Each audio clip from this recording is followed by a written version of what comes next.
17.5 million acre-feet. That was the number 7 guys signed off on in a Santa Fe hotel room back in November 1922. They carved it right into a legal document that still governs water for 40 million people today. And that number was completely wrong. It wasn't slightly off or a rounding error. It was off by so much that it has been slowly strangling the American Southwest for a century, and the bill is coming due right now in reservoirs dropping to levels nobody ever planned for. Lake Powell is sitting at around 26% capacity as I talk to you right now.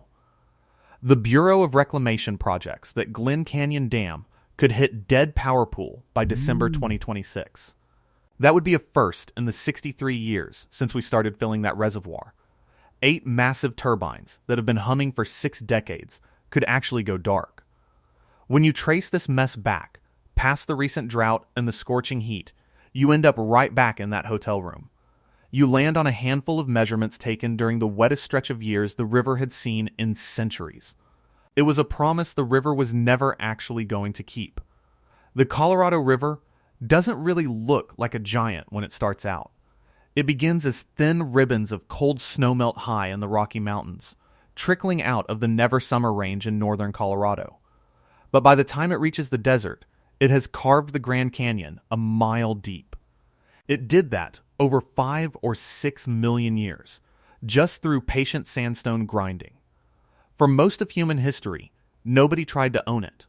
The river ran where it wanted, flooded when it wanted, and dried up where it wanted. Then the 20th century hit, along with a very American idea. A river this powerful was being totally wasted every second it flowed into the Gulf of California without turning a turbine or watering a farm. By 1900, the lower stretch of the river was already attracting trouble. Farmers in California's Imperial Valley dug canals to pull water into what was basically dry desert. In 1905, the river blew right through a poorly built intake, jumped its banks, and spent almost 2 full years pouring into a dry basin.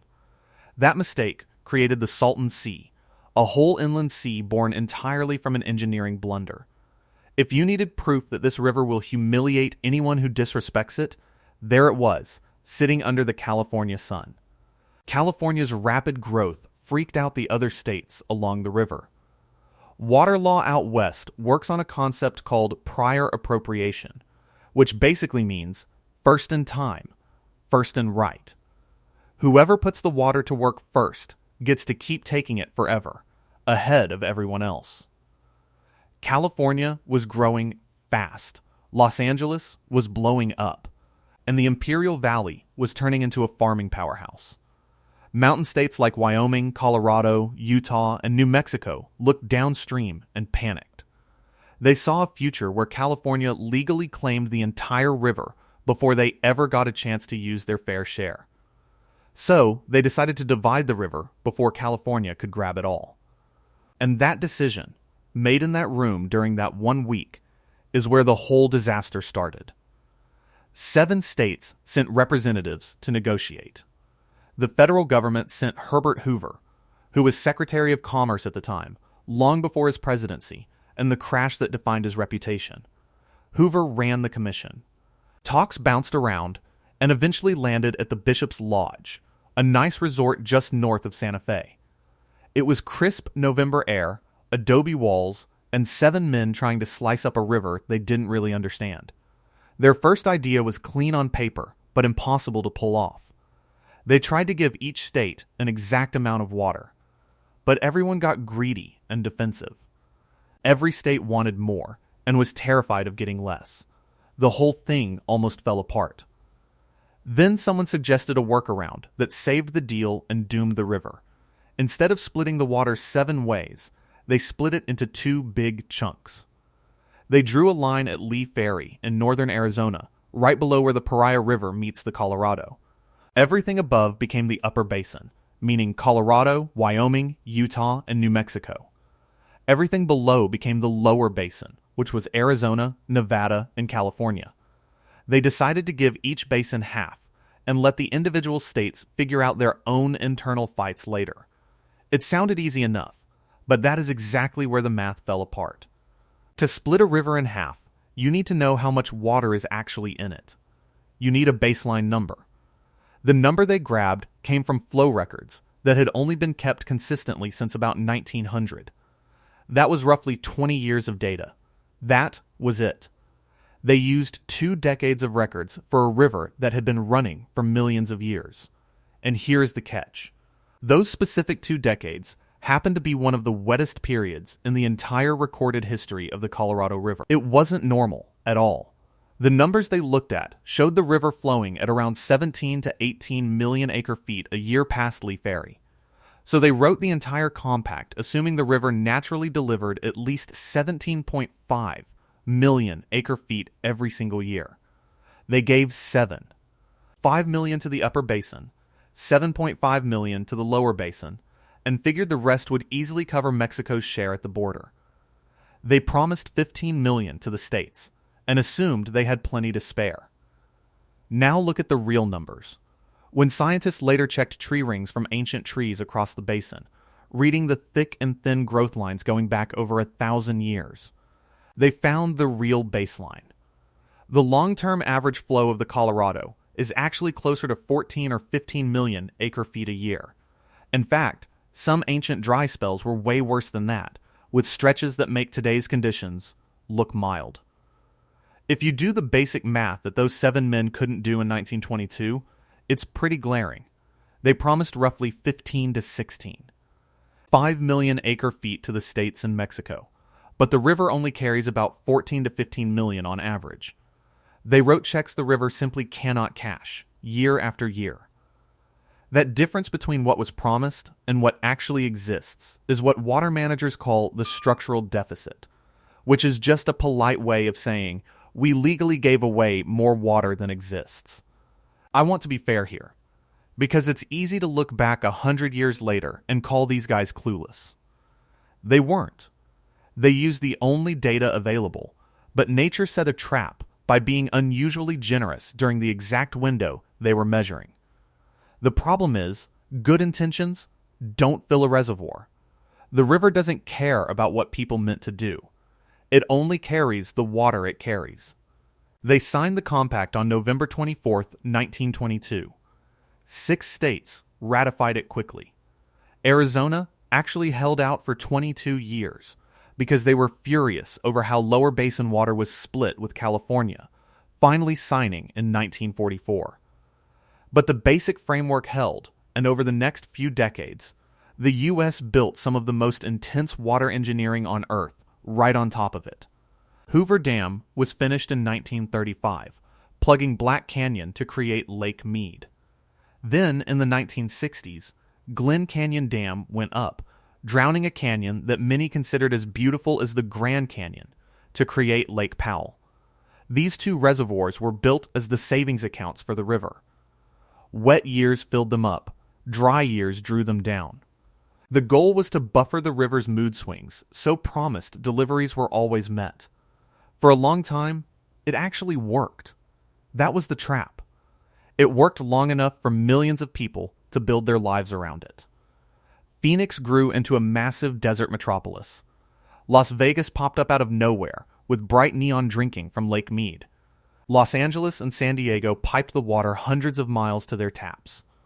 Imperial Valley farmers turned dry sand into the winter produce that feeds the country.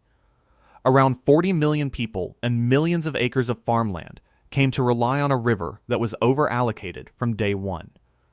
The big reservoirs masked the deficit for decades. As long as Meade and Powell had deep water banked, the system could hand out more than came in by slowly draining the savings. Nobody worries about a savings account until the balance drops and stops recovering. Around 2000, that balance started dropping fast. A massive dry spell settled over the Southwest. Scientists now call it a mega-drought, and it's the driest one. 200-year stretch the region has seen. Think about that for a second. It's not the worst in 50 years, but the worst in 12 centuries. On top of that, hotter temperatures baked moisture straight out of the soil and evaporated water off the reservoir surfaces. Even when snowpack was decent, less water made it down to the river. That permanent shift to a hotter, drier baseline is what experts call aridification. Lake Mead and Lake Powell began a long downward slide. You've probably seen photos of the white bathtub rings around the rock walls showing where the water level used to be. At Lake Mead, that ring stretches over 100 feet high. Old marinas ended up sitting in cracked dirt. As the water dropped in 2022, Mead even started exposing old mob hit victims in barrels from decades past. The shrinking lakes weren't just weird news stories. They were the original 1922 math error finally catching up with us. Which brings us right to where we are today, because numbers at Lake Powell are entering completely uncharted territory. Powell is sitting around 26% capacity. Most people don't realize that losing water isn't even the first major catastrophe for a dam like this. Losing power happens first. Glen Canyon Dam generates electricity when water drops through its 8 turbines. To keep those spinning, the water level has to stay above 3,490 feet. That is the minimum power pool. If it drops below that, the dam still holds back water. But it can't generate a single watt of electricity. The latest projections show Lake Powell could fall below that line by December 2026, dipping even lower by early 2027. Farther down at 3,370 feet is Dead Pool, where water can no longer pass through the normal outlets at all. But look at the order of events here. We lose power roughly 120 feet before we lose the water flow completely. That matters immensely because power sales fund the management of the whole river system. If the turbines go dark, you pull the rug out from under the operational structure while water is technically still sitting behind the wall. Picture that. A massive dam standing tall, holding a lake, but completely useless for power. The premier water infrastructure project in the country would turn into a giant, expensive concrete wall. The mega-drought didn't create this crisis out of thin air. It just exposed the lie written into the original document. If the river had actually carried 17.5 million acre-feet on average, these reservoirs could have absorbed a severe dry spell. But it never did. The cushion was always an illusion based on a short streak of wet weather. I keep thinking about those tree rings. The true history of the river was recorded inside living trees the whole time.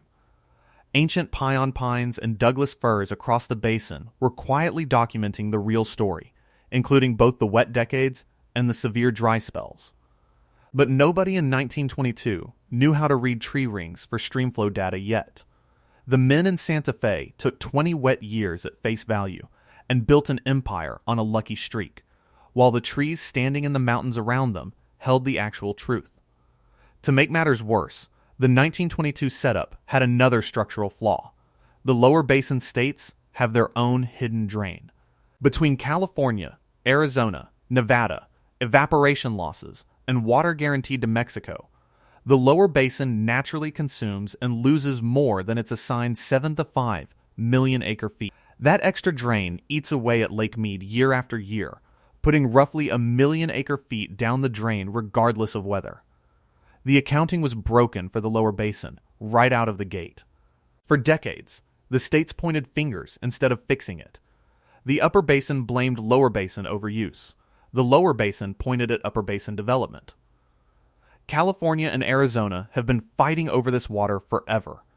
Arizona even deployed its National Guard to the river during a dam dispute in the 1930s. We've seen a century of legal battles and backroom fights, all avoiding the main issue, which is that there was never enough water because the starting number was wrong. Reality is finally forcing the issue. When Lake Mead dropped to 1,075 feet back in 2021, the federal government declared the first official shortage on the river. Arizona took heavy cuts immediately, leaving farmers in places like Pinal County with dry fields. By 2023, the states had to scramble to put together temporary emergency cuts, backed by billions in federal funds paying users to take less water.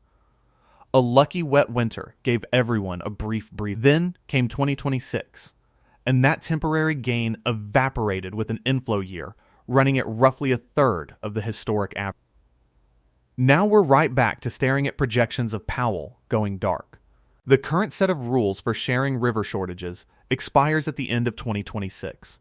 Negotiators are sitting in rooms today trying to write the next agreement, attempting to divide a river that everyone finally admits is much smaller than the paper said it was.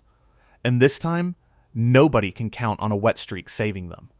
The tree rings, the Mega-drought, and the bathtub rings on the canyon walls are all pointing to the exact same reality. The Colorado carries around 14 million acre-feet, and warming temperatures will likely push that number down even further. Think about what depends on that gap.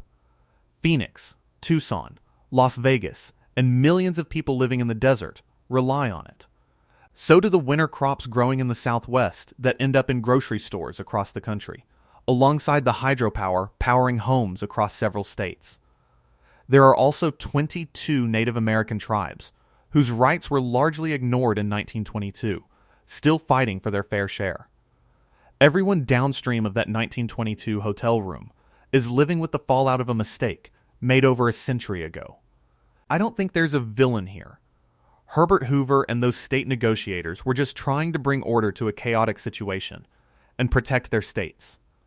They used the best information they had available. It just so happened that their data came from a rare wet streak, and an entire regional economy was built on top of that temporary luck. You can't engineer your way out of a basic accounting error.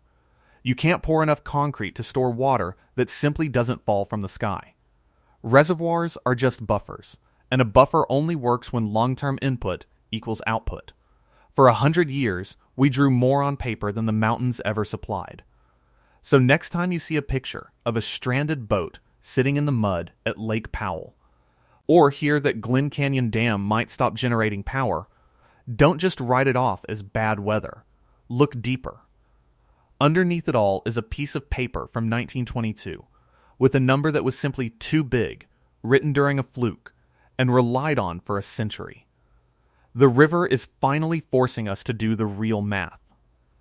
It isn't happening through court battles or government payouts, but through a falling water line, dropping foot by foot toward a line nobody wanted to see, settling